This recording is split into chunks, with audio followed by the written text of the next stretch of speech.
नमस्कार दोस्तों, आप सभी का बहुत स्वागत है यूनिटीज ब्लॉग में। मैं एकता यूनिटी लेकर हाजिर हूँ आज फिर एक खूबसूरत स्वरचित कहानी जिसका शीर्षक है शून्य से शिखर तक। दोस्तों, आपको ये कहानी कैसी लगी मुझे कमेंट करके ज़रूर बताइएगा। और अगर आप मेरे चैनल पर नए हैं तो सब्सक्राइब करना मत भूलिएगा। लाइक, कमेंट और शेयर करने से मुझे हौसला मिलता है। चलिए तो शुरू करते हैं। इस कहानी के मुख्य किरदार हैं अमन, जिसकी उम्र है लगभग 22 वर्ष। एक छोटे से गांव का लड़का जिसके बड़े सपने हैं, मेहनती लेकिन हालातों से मजबूर। राघव जी, उम्र 55 वर्ष, अमन के पिता, एक ईमानदार किसान जो कर्ज के बोझ तले दबे हैं। विकास, उम्र 23 वर्ष, अमन के बचपन का दोस्त, शहर में रहता है, थोड़ा मतलबी और प्रैक्टिकल। मिस्टर सिंघानिया, उम्र है 50 वर्ष, एक सख्त और अमीर बिजनेस टाइकून। और है रिया, जिसकी उम्र है 22 वर्ष, जो कि दोस्त है अमन की। चलिए शुरू करते हैं कहानी। एक पुराना खस्ता हाल घर, अमन अपनी फटी हुई किताबों को समेट रहा है। बाहर उसका दोस्त विकास एक चमचमाती बाइक पर आता है। कहते हैं कि सपने देखना सबका हक है, लेकिन कुछ लोगों के लिए सपने देखना एक कर्ज की तरह होता है, जिसकी कीमत उन्हें अपनी रातों की नींद और दिन का चैन बेचकर चुकानी पड़ती है। जी हाँ, ये कहानी है अमन की। विकास, अमन भाई, कब तक इन फटी किताबों में सिर खपाएगा? शहर चल, मेरे चाचा की फैक्ट्री में काम खाली है, 10,000 महीना मिलेगा।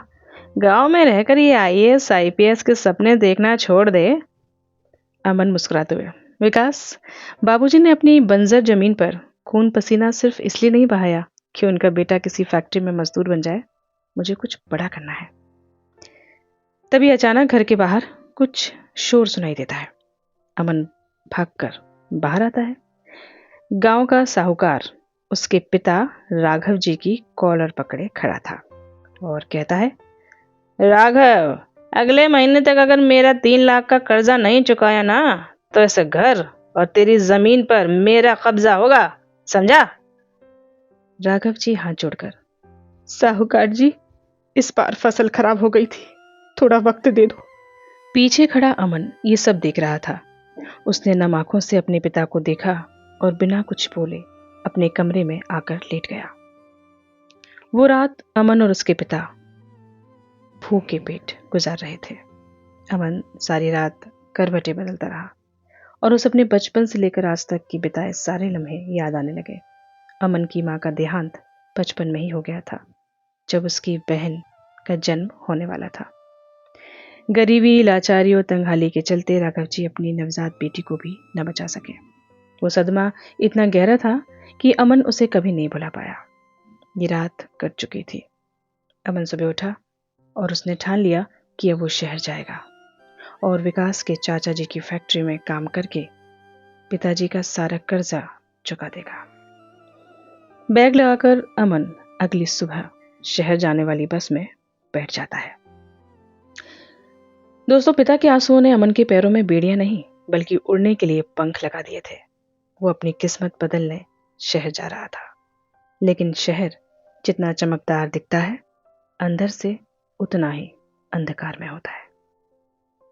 अमन शहर पहुंचकर विकास से मिलता है। विकास उसे अपने चाचा जी की फैक्ट्री में ले जाता है। वहां पर मजदूरी का काम उसको दिलवा देता है, लेकिन उसके चाचा जी उसको दिहाड़ी पर रखते हैं। जब अमन कहता है कि मुझे कम से कम 10,000 रुपये महीना तो दीजिए, तो उसके चाचा जी कहते हैं, नहीं, यहाँ जितना काम उतना पैसा दिया जाता है। दिन भर मजदूरी करने के बाद भी जब मन मुताबिक पैसा अमन को नहीं मिलता है, तो अमन टूटने लगता है। उसको अपने सपने और पिताजी पर चढ़ा हुआ कर्ज याद आता है कि कैसे वह जल्द से जल्द 5 लाख का कर्ज चुकाए। अगर इतने कम पैसे मिलेंगे तो वह कम वक्त में इतना बड़ा कर्जा कैसे चुका पाएगा? अमन निराश हो जाता है और एक सुबह जब वो न्यूज़पेपर पढ़ रहा था, उसे लगा कि शायद इतने बड़े शहर में कोई जगह तो ऐसी होगी जहां पर उसके लिए उसकी काबिलियत के हिसाब से जॉब हो, और इस उम्मीद से वो जॉब तलाशने लगा। तभी उसकी नजर एक खबर पर पड़ी।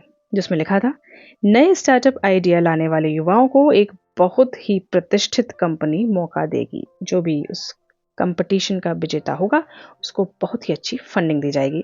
बस फिर क्या था। ये खबर पढ़कर अमन की आंखों में खुशी की चमक आ गई, क्योंकि कॉलेज के दिनों में उसने एक बेहतरीन बिजनेस स्टार्टअप प्रोजेक्ट तैयार किया था, जिसका वह विनर भी रहा था।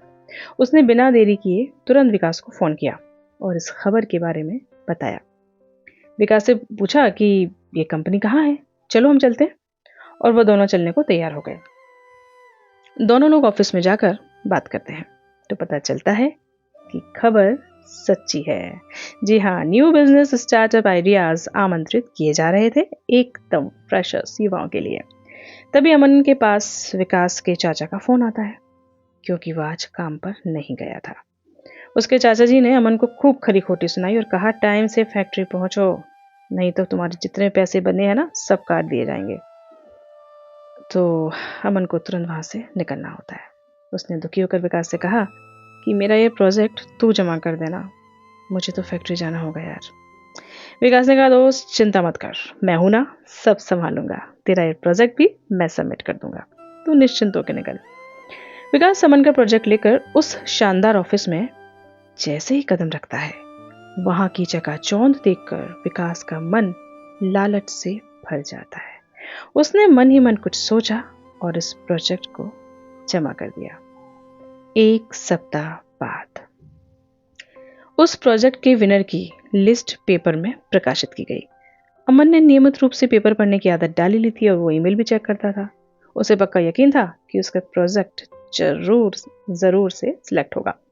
जब पेपर में उसने अपने ही प्रोजेक्ट आइडिया के नाम के आगे विनर के रूप में विकास का नाम पढ़ा तो उसके पैरों तले जमीन खिसक गई। उसने तुरंत विकास को फोन किया और ये सब बताया। पूछा उससे, ये सब क्या है विकास? मैंने तुझे अपना प्रोजेक्ट सबमिट करने को दिया था और तूने उसे खुद का प्रोजेक्ट बना दिया। तो विकास ने कहा, अरे अरे अरे मेरे दोस्त, तू चिंता मत कर, तेरा ये प्रोजेक्ट है, मेरा नाम गलती से आ गया होगा। मैं आज ही ऑफिस जाकर सारी गलतफहमी दूर करके आता हूँ। अपना ब्लूप्रिंट और अपना प्रोजेक्ट मॉडल लेकर मेरे साथ चल। मैं तेरा ये प्रोजेक्ट तेरे ही नाम से वहां जमा करूंगा। तुझे मुझ पर यकीन नहीं है ना, तो चल। अमन को विकास पर पूरा यकीन था। आखिर अनजान शहर में एक वही तो था जो उसका अपना था। उसने उस पर भरोसा किया और अपना ब्लूप्रिंट और प्रोजेक्ट लेकर उसके साथ चल दिया। विकास उसे शानदार ऑफिस में ले जाता है जहां सिंघानिया इंडस्ट्रीज का बोर्ड लगा है। विकास, देख अमन, ये है मिस्टर सिंघानिया का ऑफिस और ये स्टार्टअप कंपटीशन इन्हीं की कंपनी के लिए चल रहा था। अब चल अपना वो प्रोजेक्ट और उसका ब्लूप्रिंट यहाँ सबमिट कर दे। अमन खुश होकर बोलता है, सच में विकास? अगर ये आइडिया सिलेक्ट हो गया तो बाबूजी का सारा कर्ज चुटकियों में उतर जाएगा। विकास ने कहा, हाँ मेरे दोस्त, बिल्कुल, तेरे पिताजी का सारा कर्जा अब बस ये आइडिया ही चुका सकता है।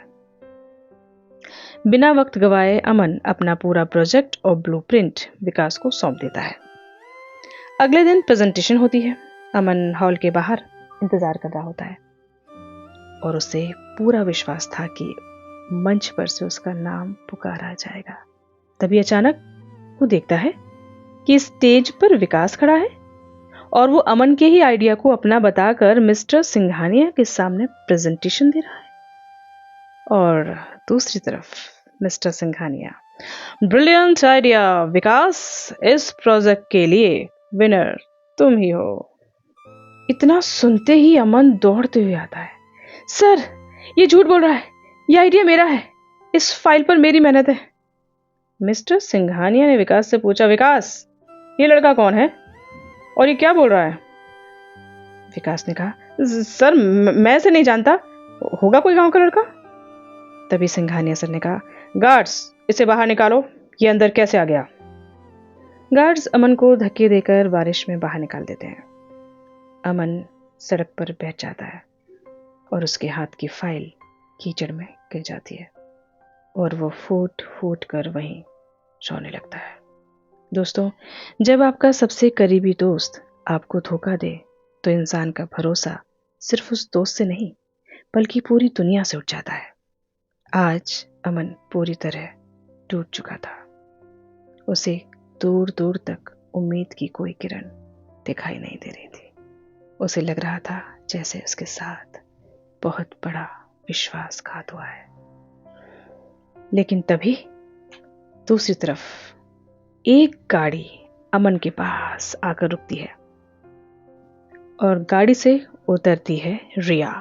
जी हाँ, रिया अमन के बचपन की दोस्त, उसके स्कूल और कॉलेज फ्रेंड।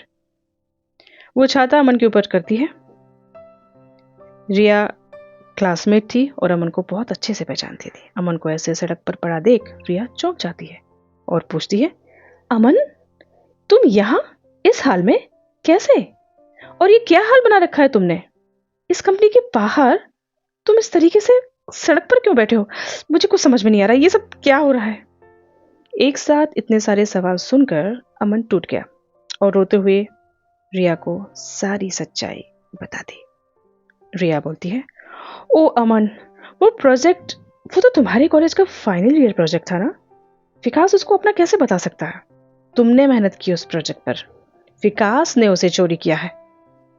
अमन हताश होकर बोलता है, अब क्या फायदा रिया, सब खत्म हो गया। मेरे पास खुद को सही साबित करने के लिए कोई सबूत नहीं है। कल साहूकार मेरे बाबूजी को घर से निकाल देगा। रिया अमन का हाथ पकड़कर उसे उठाती है और कहती है, कुछ खत्म नहीं हुआ है अमन।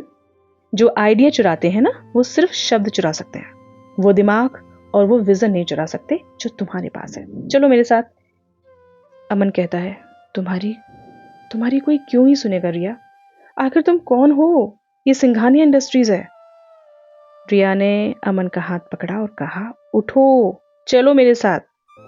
और अमन को सीधे मिस्टर सिंघानिया के कैबिन में ले जाती है, जहां विकास अपनी फंडिंग के पेपर्स साइन करने ही वाला होता है। तभी मिस्टर सिंघानिया, रिया, ये क्या बदतमीजी है? और इस लड़के को अंदर क्यों आने दिया? रिया बोलती है, डैड, आप एक गलत इंसान को 50 लाख दे रहे हैं। विकास ने ये आइडिया चुराया है। असली मास्टरमाइंड अमन है। तभी विकास हंसते हुए, सर, इनके पास क्या सबूत है कि ये आइडिया अमन का है? अमन दूसरी तरफ ये सब एक सपने की तरह दिख रहा था। उसे अपनी आंखों पर यकीन नहीं हो रहा था। ये सब क्या हो रहा था? रिया, उसके कॉलेज की सबसे अच्छी दोस्त, मिस्टर सिंघानिया की बेटी निकली। वो हक्का बक्का खड़ा रह गया। तभी रिया बोली, आओ अमन, डैड को सारी सच्चाई बताओ। तभी अमन खुद को संभालते हुए आगे बढ़ता है और अब उसकी आंखों में डर नहीं बल्कि आत्मविश्वास था। वो कहता है, सिंघानिया सर, विकास ने आपको सिर्फ प्रोजेक्ट की पीपीटी दिखाई है ना? लेकिन क्या वो जानता है कि इस प्रोजेक्ट के फेज 3 में जो कोडिंग एरर आएगा उसे कैसे ठीक करना है? क्या वो जानता है कि इसका मैन्युफैक्चरिंग कॉस्ट 40% कैसे कम किया जा सकता है? अब विकास के चेहरे पर पसीना आना स्वाभाविक था। वो डर गया और हकलाने लगा। मिस्टर सिंघानिया विकास से पूछते हैं, बताओ विकास, क्या जवाब है तुम्हारे पास? विकास कहता है, सर, वो तो मैं बाद में देख लूंगा, वो बाद में देखते हैं ना। अमन बिना रुके बोलना शुरू करता है, बिना किसी लैपटॉप या पीपीजी के मार्कर उठाता है और बोर्ड पर पूरा business model, coding, future prediction लिख डालता है। उसकी आंखों में वो आग है जो सिर्फ एक सच्चे क्रिएटर में होती है। मिस्टर सिंघानिया खड़े होकर तालियां बजाने लगते हैं और दूसरी तरफ विकास का सिर शर्म से झुक जाता है। मिस्टर सिंघानिया विकास को खूब खरी खोटी सुनाते हैं और उसे धक्के मार कर ऑफिस से बाहर निकाल देते हैं और अमन के पास जाकर बोलते हैं, I am sorry young man, और अमन की पीठ थपथपाकर उससे हाथ मिलाते हैं। 6 महीने बाद अमन के गांव का सीन आता है। गांव का वही पुराना घर, लेकिन अब वो पक्का और सुंदर बन चुका है। साहूकार हाथ जोड़कर राघव जी के सामने खड़ा है और राघव जी मुस्कुराते हुए उसका पूरा कर्ज चुका रहे होते हैं। तभी एक बड़ी सी लग्जरी गाड़ी रुकती है, उसमें से निकलता है अमन। राघव जी अमन को गले लगाकर आंखों में आंसू भरकर बोलते हैं कि मुझे पता था बेटा, तू एक ना एक दिन हमारा नाम जरूर रोशन करेगा। अमन कहता है, बाबूजी, संघर्ष जितना बड़ा होता है ना, सफलता की कहानी उतनी ही शानदार होती है। और इसी के साथ राघव जी अमन को गले से लगा लेते हैं। दोस्तों, जिंदगी में कभी कभी लोग आपका क्रेडिट चुरा सकते हैं, आपकी मेहनत का फायदा उठा सकते हैं, लेकिन वो आपका हुनर और आपकी किस्मत नहीं चुरा सकते। अगर आप संघर्ष कर रहे हैं तो याद रखिए, ईश्वर आपकी सफलता की एक बहुत बड़ी स्क्रिप्ट लिख रहा होता है। बस हार मत मानिए। दोस्तों, ये कहानी यहीं तक थी। कैसी लगी आप सभी को मुझे कमेंट करके ज़रूर बताइएगा। उम्मीद करती हूँ कि ये कहानी भी आपको हर बार की तरह पसंद ज़रूर आई होगी। और अगर आपको कहानी अच्छी लगती है तो प्लीज़ लाइक शेयर ज़रूर कीजिएगा। इस कहानी को भी, मेरे चैनल को भी सब्सक्राइब करना मत भूलिएगा। मैं डिस्क्रिप्शंस में और भी कहानी के लिंक डाल दूंगी। जो भी कोई नए हैं मेरे चैनल पर, डिस्क्रिप्शन में से कहानी देख सकते हैं। मेरे कंटेंट को सर्च कीजिए और बताइए कैसा लगता है। अगली कहानी किस टॉपिक पर आप सुनना चाहते हैं ये भी कमेंट करके मुझे ज़रूर बताइएगा। मुझे जिसका सबसे अच्छा टॉपिक लगेगा उस टॉपिक पर मैं कहानी ज़रूर लिखूंगी। थैंक यू सो मच मुझे सुनने के लिए। मैं हूँ एकता यूनिटी, आपकी होस्ट, आपकी दोस्त, भारत के दिल, मध्य प्रदेश से। अपना ख्याल रखिएगा।